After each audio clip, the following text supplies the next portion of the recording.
नमस्कार. आज आपल्याबरोबर आहेत गोविंद शर्मा, जे महाराष्ट्र खो खो असोसिएशनचे राज्याचे सचिव आहेत आणि आज संपूर्ण महाराष्ट्र खो खो क्षेत्र त्यांच्याकडे बघत आहे की महाराष्ट्रामध्ये विविध स्पर्धा किंवा खो खोची डेव्हलपमेंट कशी होते.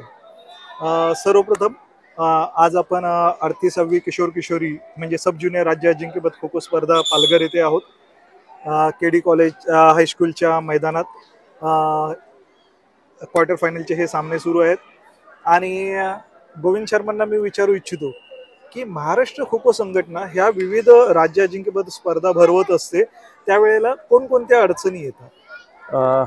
सर्वप्रथम अडचण म्हणजे फंडिंगचा असतो. सगळ्यात पुढं कुठलंही कार्य करायचं म्हणलं की त्याला पैसा लागतो. पैशाशिवाय काही होऊ शकत नाही आणि आम्ही वेग अनुभव आहे. पण यावर्षी मागच्या 5-6 वर्षात आम्हाला बघितलेलं चांगलं आम्हाला राजश्रेय मिळालं आहे. मागची परभणी स्पर्धा जर बघितली तिथेही चांगले राजकीय लोकांनी आम्हाला खूप मोठे सहकार्य केलं आणि चांगली भव्य दिव्य स्पर्धा परभणीसारख्या ठिकाणी आयोजित करण्यात आली. त्यानंतर जर चिंचणीचं बघितलं, चिंचणीला थोड्याफार जगदीश दवणे यांना अडचणी आल्या होत्या, पण आनंदभाई ठाकूर असेल, आमच्या उपाध्यक्ष रेश्मा दिदी असेल, त्यांचे वडील राजीवजी पाटील साहेब, इथले जिल्हा परिषदचे अध्यक्ष, या सर्वांनी जगदीश दवणेंना खूप सहकार्य केलं. त्याच्यामुळं निसर्गरम्यमय वातावरणात लहान खेळाडू जे प्रथमच या स्पर्धेत खेळतात त्यांचं भविष्य इथून चालू होत आहे. त्यासाठी ही स्पर्धा अत्यंत चांगल्या पद्धतीचं आयोजन, नियोजन, निवास व्यवस्था असेल, भोजन व्यवस्था असेल, चिंचणीकरांनी केलेली आहे. त्याबद्दल मी पालघर जिल्हा खो खो संघाचे सर्व पदाधिकारी, चेतक क्रीडा मंडळाचे सर्व पदाधिकारी यांचे विशेष धन्यवाद देतो. त्यांनी खूप चांगली काळजी या लहान मुलांची घेतलेली आहे. खरोखर खो खोचा जो बेस आहे किंवा पाया आहे तो ह्या स्पर्धांमधून घडत असतो. हेच खेळाडू पुढे जाऊन ज्युनियर गटात किंवा सिनियर गटात आपल्याला दिसत असतात, पण त्याची पायाभरणी इथे होत असते.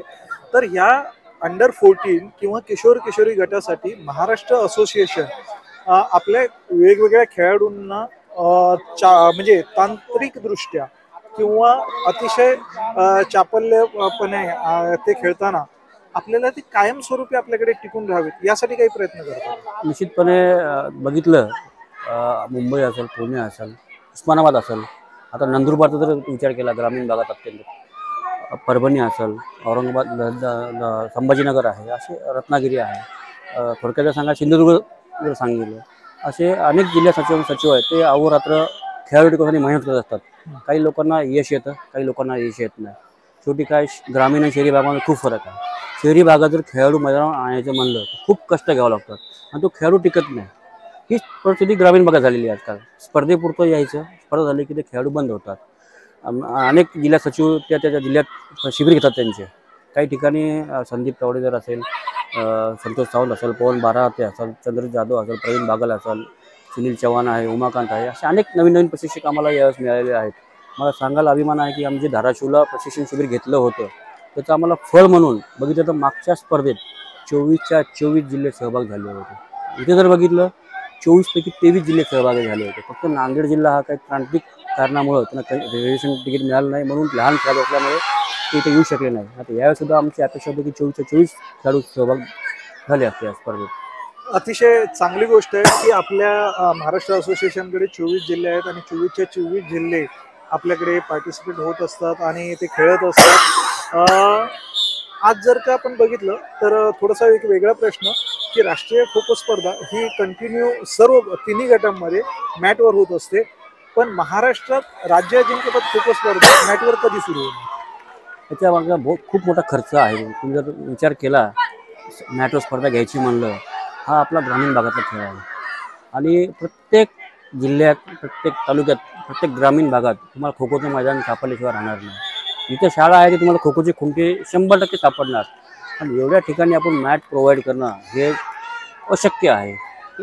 मला हे मान्य आहे की प्रत्येक ठिकाणी सरावासाठी किंवा इतर गोष्टींसाठी मॅट पुरवणं कठीण वाटतंय, परंतु तरी जरी तसं असलं तरी राज्य अजिंक्यपद स्पर्धा जर का मॅटवर झाली तर आपल्याला राष्ट्रीय खो खो स्पर्धेमध्ये आपला स्तर उंचावण्यासाठी नक्की त्याचा फायदा होऊ शकतो. त्यासाठी मी आता सांगितलं, आपल्या फेडरेशनने खो खो फेडरेशन मीडियाने आम्हाला 2 मॅट दिलेले आहेत.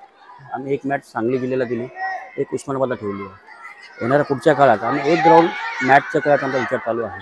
पण ह्या गटात काय असते, 14च्या गटात हे निम्मे खेळाडू ग्रामीण भागातले आहेत. पुन्हा शूजचा खर्च आला आहे, हा एक मोठा खर्च आहे. आणि सराव प्रत्येक जिल्ह्याकडे मॅट उपलब्ध आजच्या कंडिशनला होऊ शकत नाही. जे फॅक्ट आहे ती फॅक्ट आहे. प्रत्येक खेळायला मी मॅट देऊ शकत नाही. बरोबर पण आहे. मला हे म्हणायचं आहे, सरावाला जरी नसलं तरी आपण राज्याजिंक्यपदासाठी एका ग्राउंडचा का होईना विचार करता ही चांगली गोष्ट आहे. पण आपण सरकारकडे, क्रीडा मंत्र्यांकडे आणि आपली जी क्रीडा यंत्रणा आहे त्याच्यामध्ये प्रत्येक जिल्ह्यासाठी किमान एक सेट मॅचचा यायला हवं, यासाठी प्रयत्न करायला नको का? मॅट आणणं सोपं आहे, त्याला सांभाळणं खूप अवघड आहे. पांढऱ्या हत्ती सांभाळण्यासारखं आहे. तुम्हाला सगळ्यात पहिले इंडोर स्टेडियम पाहिजे. तुम्ही दिवसभर काय मॅट बाहेर टाकू शकत नाही. आणि मॅटची हे टाकणं लावणं हे आणि वाहतूक व्यवस्था हे खूप आपलं जड जात आहे काही काही ठिकाणी. म्हणजे एखादी स्पर्धा घ्या, आपण समजा इथं स्पर्धा घेतली, ती स्पर्धा मुंबईला घ्यायची, वाहतुकीचा खर्च खूप आहे त्यासाठी.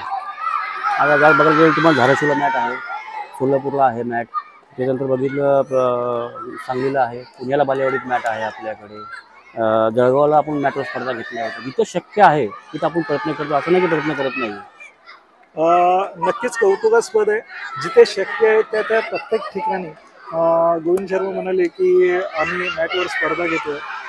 ह्या स्पर्धा घेत असताना महाराष्ट्र एक दिशादर्शक होण्यासाठी कुठे कमी पडतोय का देशामध्ये? नाही, आपण कुठेही कमी पडत नाही. आता खेळाडू सुद्धा टॉपचे खेळाडू आहेत.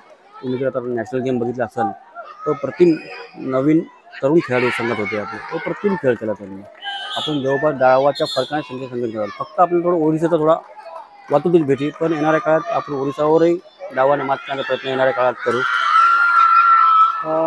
अतिशय छान समर्पक उत्तरं दिली गोविंद शर्मा, जे महाराष्ट्र खो खो असोसिएशनचे सचिव आहेत, आणि त्यांनी अतिशय छान अशी आपल्या प्रश्नांना उत्तरं दिली. धन्यवाद गोविंद सर. थँक्यू.